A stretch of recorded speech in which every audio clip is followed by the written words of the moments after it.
Good afternoon, everyone. Welcome to Flow Pack Analysis Guide Part 1, Tips and Trick for Result Interpretation for Filling and Packing Analysis. This segment has been broken down into two parts. Part 1 will be presented today, and then Part 2 will be presented 2 weeks from today. That's on March 17th, same time.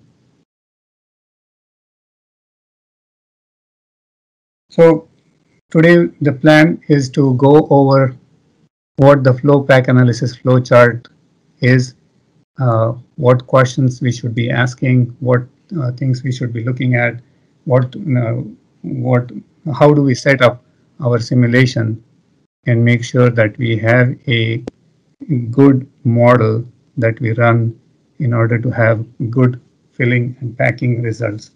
And then in the following section on the March 17th, we will be going through the details of looking at filling packing results and how do we interpret them. Today we'll be looking at what the common issues are in terms of setting up the model, or what we should be looking at, how do we set it up in order to have our results interpretation on the following session go more smoothly and more intelligently.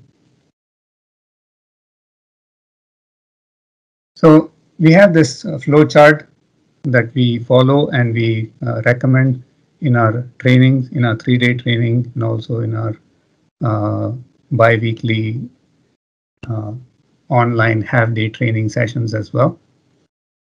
So the first, and this is broken down into 8 sections.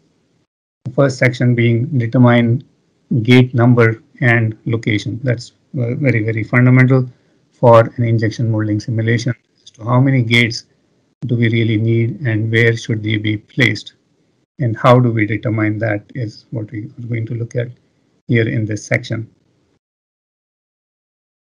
So in order to in order to define our gate location and our gate numbers, we need to have a good understanding of what is our flow length for the given part. And then for the locations, we want to balance, have a good flow balance, make sure that our packing is good, and finally appearance and hesitation